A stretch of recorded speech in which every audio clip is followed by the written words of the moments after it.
خب در این نوبت ما کمتر درباره SQL گفته میگذاریم، زیرا برای آسان نمودن یعنی که کد ما میتوانیم از این زبان استفاده بریم. این زبان یک جای با زبان وب کار کرده میتواند. خب با این مقصد ما باید کمی درباره SQL معلومات پیدا کنیم. خب SQL این هم زبان می باشد، عموما این را زبان درخواست ها میگن. خب این را بهتر از در عملی دیده میبریم. خب مثلا با شما لازم است که فقط دانشجویانی که در کورسی مثلا دوم میخوانند باید جدا نماید. برای این خدمت میکند هم وب هم SQL، لیکن در کدام حالت این را خود شما میتوانید معاین کنید. خب در نوبت اول ما باید با یاری SQL یعنی که آن دانشجویانی که کورس 2 هستند آن روی خط ها رو جدا میکنیم. با این مقصد انتخاب میکنیم вкладки создания، بعدا مثلا کنسترکتور запросов رو در این تصمیم پخش میکنیم. خب در این آینه добавление таблицы شما میتونید این را ذکرید گوید مثلا، بعدا در این تصمیم یعنی که در вкладки کنسترکتور انتخاب میکنیم مثلا در رژیم SQL.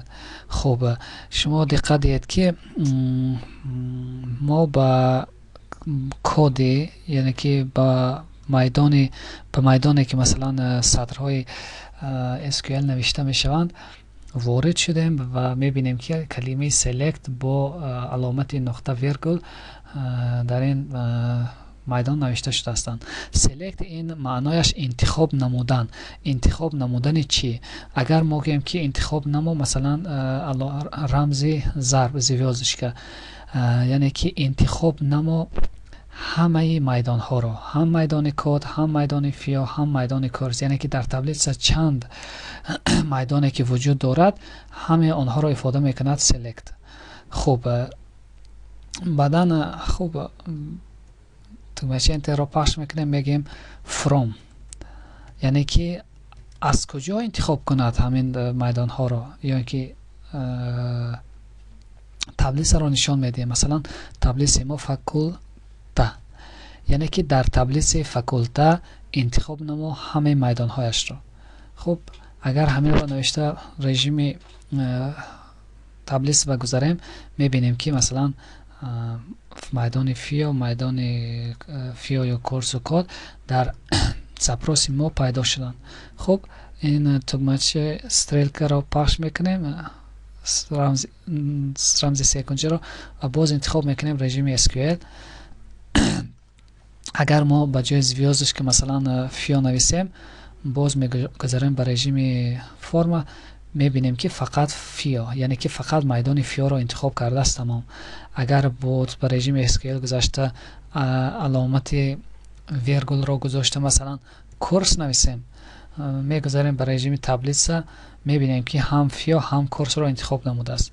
اگر مثلا ویرگول مونده کد نویسیم مثلا کد،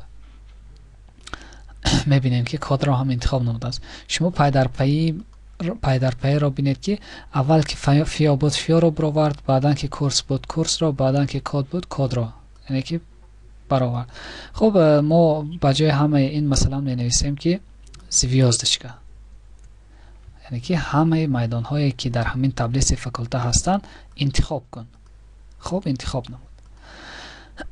ما رژیم SQL با کار کرده استادیم و تو منچه انتر را پخش میکنیم. برای خاطر گذاشتن شرط می نویسیم که و همه میدان های تبلیس فاکولته را انتخاب کن از روی شرط چی؟ از روی شرط آن که مثلا کورس برابر 2 و کورس برابر 2. کورس این نام میدانی که مثلا تبلیس فاکولته با هست. اگر قیمت همان برابر 2 باشد همه آن زاپیس هایی را که قیمت کورسش برابر به 2 است انتخاب کن. خب ما در اکتران دیدیم که تنها همان فامیل کورس های دویم رو انتخاب نمود. میگذاریم به رژیم مثلا زاپروس، میبینیم که سلکت زیویاز داشت که همه همان میدان ها را گیر از کجا از تبلیس فاکولته با کدام شرط، با آن شرطی که اگر کورسش برابر 2 باشد. اگر مثلا ما بجای زیویازش که نویسیم که فیو ویرگول، یعنی که مثلا اول کورس بعد ویرگول بعد نویسیم که فیو این میشود کورسی 2 کورسی 2 کورسی 2 مثلا امین، یعنی که جایگیری شوی میدان ها تغییر یافت، ستون ها. من تا حال اشتباه کردم. خب یعنی که این ستون ها یعنی که میتواند از روی جابجا شویش تغییر داده شود. خب این تنها مثلا کورسی 2. در اینجا ما باز خیلی شرط ماندن ممکن. مثلا خب بیاید اول اینکه این را با انتها میرسونیم. وقتی که ما چنین زاپروس را درخواست را ساختیم، تکمچه ذکریت را پخش میکنیم و از ما میپرسد که زاپروس یک را سخرانی می نماییم یا نه. خب میگیم ها و میگیم که کورسی مثلا کورسی 2. اوکی، شما بینید که در فکلت که زاپروس کورسی 2 کدام حالت که مثلا ما همین رو پخش میکنیم فقط اون دانشجویان که در کورسی 2 میخوانن به ما برآورده میدهد. خب این بود آیدی کمی معلومات آیدی مثلا زبان SQL.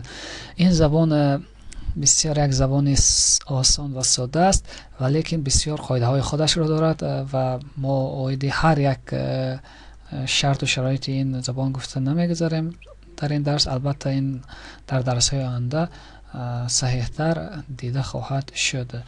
و شما دقت دید مثلا اگر به شما لازم می آید که نه بلکه کورسی 2 لیکن کورسی به شما کورسی 3 در کار است، شما می توانید در همین حالت مثلا زاپروس را کشاید و در رژیم انتخاب نماید SQL.